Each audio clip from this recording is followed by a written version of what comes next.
That's life. That's life. That's what all the people say. Alright guys, welcome to week number 4. We're focused on due diligence for multiple deals and then obviously hunting more deals. Business gets really monotonous, I know. It's not really the world's most exciting. A lot of times we're doing a lot of the same stuff, but whatever.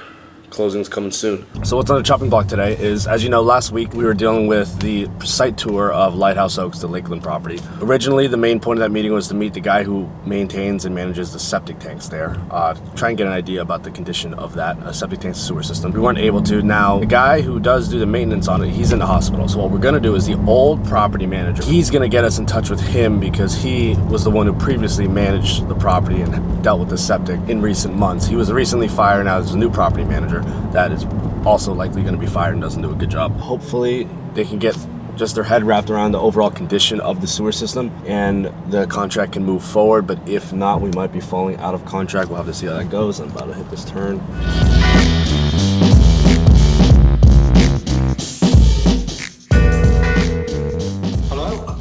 I was just giving you a call, wanted to follow up, see if you had a chance to speak to your partner on that one South Carolina deal, if you guys were still getting evaluated or what the status was on it. Is he probably moving forward with a contract with them, or he just been in talks with someone? Because, I mean, one thing I could do is if we can get the numbers, I mean, not even, forget about us representing you guys or anything, I can just get it in front of a few buyers that I got in South Carolina and maybe they'll get you a higher offer. Yeah, so how about this? Let me talk to him again. Okay. And see, maybe we can just give me an idea. What do you think that the numbers should be? I'll give you a call later on. Okay.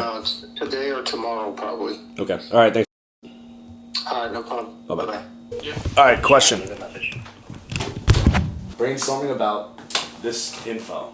You know what sucks about the research poll? When we add something to the research project, there's no way to just filter in the properties all of the things that need to be researched. Like, we can't just do like a big poll. All right, what's the 300 properties you need researched? Go. So an explanation of that, we paid for some researchers coming through here. We paid for a researcher in the Philippines to pull up a bunch of numbers instead of us paying researchers here at our pay rate just to see what type of info they can come up with, because they advertise as like using our exact search processes. So they gave us like this whole list. We got to verify how accurate this list is or not, because these are all a bunch of properties that we haven't found and didn't have an owner in our database for. So this should be able to help us pretty good though, because if you look here, just North Carolina alone, we have just endless numbers to call and multiple different various numbers.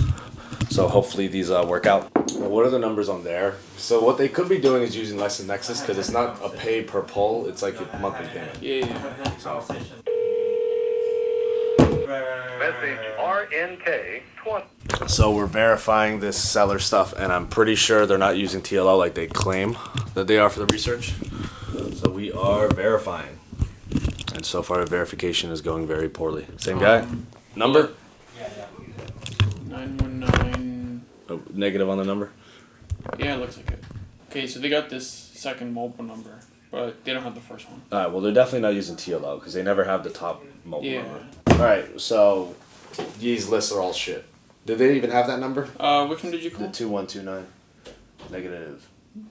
No. Alright, fun stuff. So in this next scene on Lighthouse Oaks, the buyers on it came back to us with a slightly lower price, with the agreement that they're going to overlook the septic issues and go hard money as of now if the seller's going to accept. So in this next scene, we're going to be calling the seller, letting him know, which he's not going to be happy about, but the fact that they're going to make their money go hard if he agrees to it, I think it's going to get the deal done. I would just go ahead and forward that email over to him. I would take out his name, like his email. Yeah, his email and shit.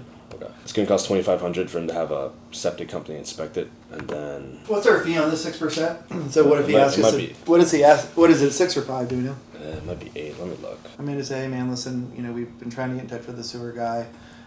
They would like to prepare to move forward. They're looking for a reduction to 530. Hey, Armand and Enon's with me too. I reached out both texting and called the old property manager's number that you sent me. He never got back to me. So this is where the buyers are at on it. So they reached out to a couple septic tank companies and they're saying they're going to charge them $2,500 just to inspect it. And then on top of that, after talking to a couple residents, they mentioned that they'd have to punch holes in the pipes just to get them to flow. The property manager did mention one of the septic tanks were definitely caved in. I have an email of the buyer laying this all out. What they're saying is they want to drop the price down to $530, but they're ready to go hard right away with the money. Yeah, that's kind of extortion. I mean, I know it's not a preferable situation, probably not the news you wanted, but considering they haven't had really any feedback on the septic tanks, and I know it's not your fault. It's not it's really just the septic guy not getting back to us. But Well, my bigger fear, and I'm just making an assumption here because I have this happen all the time, is that anytime a wastewater treatment plant engineer or a septic company comes out, we get a freaking detailed report that's hundreds of thousands of dollars and that would be my fear. I mean, I don't know if that's it's like a home inspection. You know, they identify every little scar just because they don't want to be held liable for something that shows up in the future. And I even told Armand this kind of on the side. I'm like, look, I mean, if they want to hire a septic company, that's fine, but just know that when they hire a septic company, I mean, this septic company is going to name every single thing they're gonna make it as exorbitant as possible because one, they want the work, and two, they want to look like they did a good job. The fact that they didn't do that yet and they're willing to go hard to me was a little bit of a relief because I just know how these things work. They seem to work in reverse. The other thing they did add in there is that at the 530 they would add an additional $10,000 for a total of $50,000 hard and non-refundable. Let's get them to meet in the middle, and I'll just go ahead. I'll do that. So go back to them at 547.5. okay. Okay, stand by. We're going to call them now. It's a lot of rings. Yeah. You've reached Van Wells. Please leave a message. At the tone, please record your message. Hey, I'm trying to get a hold of Bruce Wells. I heard this is Van Wells on the voicemail. I'm calling about Beverly Acres Mobile Home Park. If you don't mind, give me a ring back when you get the chance. So a couple things when I'm calling. In this list, I did put, hey, it's Chris with Other Street Advisors. Mm-hmm. Sometimes I'll say it's Chris with the company of Other Street Advisors. We specialize in mobile home park sales. Do you own? Sometimes I'll mix it up. If they're like very mom and pop sounding, like kind of country, I'll just go, hey, do you own this mobile home park? Try and act like I'm a human and not different approaches to get to the point. Because a lot of the owner. So unlike the lead back calls, it's like a little more wide open. And how I go about it, you gotta be a little more just a little more human. Yeah, a little more human. Like that, the voicemail is that. So I'm like, hey, I was trying to get a hold of Bruce. I heard this is Van. Just everything. Yeah, that makes sense. I feel you. You went to where all those phone numbers were. You just pulled that one out. Yeah. So on this list of phone numbers, the M is a mobile number. I'm always gonna prioritize the mobile numbers first. Right. Bruce Wells. That's who you call it. I do not. I'm saying that's who you call it. Yeah. Cool. The first number is probably good. It could be like the first name and middle name are mixed up. I'm sorry, the person you were trying to... We should do that for everyone in the office. Every time I hear a call. Fucking non-stop here, fucking noise. Good enough? Alright, let's go. Let's go out there. Let's hit it. Yeah, so for this, you only need one screen. The paper notes I gave you, if you'd rather have it on your computer, I could just send you the file so you could pull it up on your screen too. You starting a cold call, Chris? Yep, getting them on it. Hey, you never know, man. Beginner's luck. If you bink a deal today, you never know. Yeah, if you throw a line in the ocean, you might catch a fish. Even if you hand the phone off right away, you have no idea what to say. If you're the one who dials it, that's your call. Hi, this is Chris Other Street. Yeah, hand it off right away. Yeah, my name's Chris. Like I said, I'm calling from Other Street Advisors. From where? From Other Street Advisors. Just trying to get a hold of you. I was looking. You are the owner of Mobile Home Park, right? Yes. Gotcha. You ever thought about selling that? Not really, but everything I got's for sale. You and me both, including the baseball card collection. Yeah, no, we work for some groups that have some interest in buying, and you're part of the area.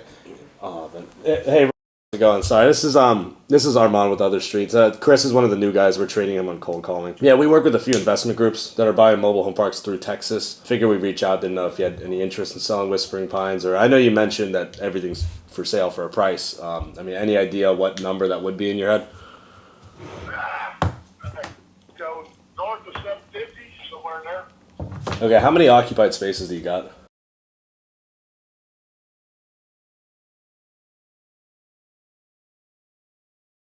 All right, thank you. Okay. Bye-bye. Rock on, baby. I'm done for that. Right. Okay, so let me give you guys an update. It is Friday morning. I haven't been recording the last couple days because I've been sick. Woke up with like sore throat and runny nose. Had to go get COVID tested too, and I'm negative on that. But yeah, the Lighthouse Oaks offer was accepted, so we should have the addendum to that contract signed today, and money should be going hard as soon as that's done. Couple things, good news and bad news. The off-market Georgia deal, where the seller was considering selling again, and he had talked to his accountant. His accountant's been slammed, so he hasn't been able to do that this week. So now what we're gonna do to kind of move that forward is we're gonna put some type of deadline on the offer that we got him, so he has to make a decision soon. Try and apply some pressure and get him to accept it. And then the off-market Ohio deal, that was a $2.2 million offer. That one is off the table. As of now, the seller said that they decided against selling. I do think they just have some hesitations on their end because it's a big decision for their family. They're more mom and pops. So we're gonna try and give them a call next week and see what type of movement we get on that. And then also, I did get one unit lead from these YouTube videos.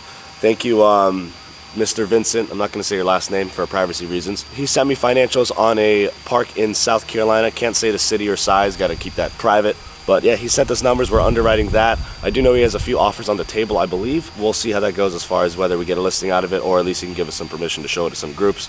Depends where we line up between what we think it's worth and what they want for it, so.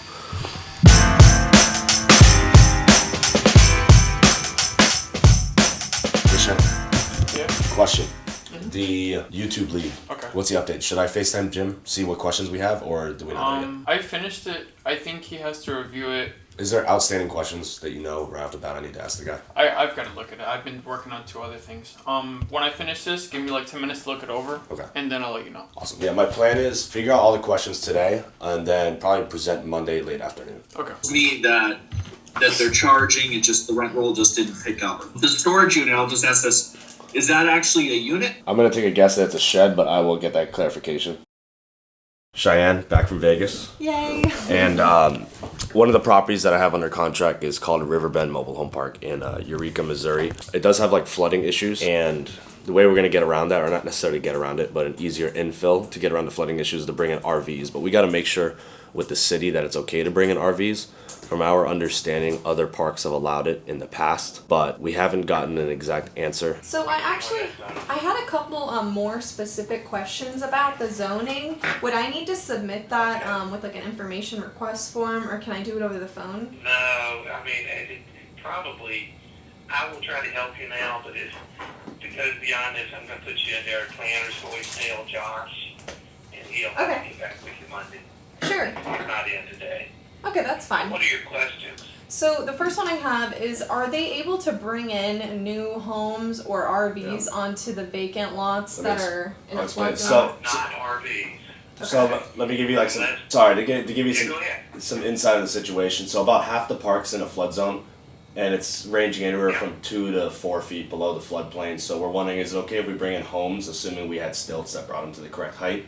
And then, regardless of homes to the correct height, are we able to bring in RVs in those lots?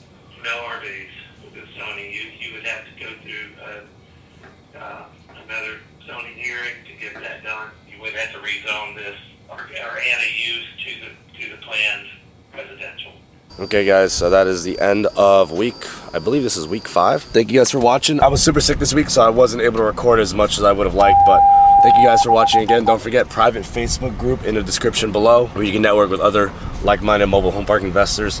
And then on top of that, a bunch of closings coming up soon towards the end of May and beginning of June. So we'll have a lot of new explanations and could release a little more info once things close. Fly me to the moon, let me play among the stars.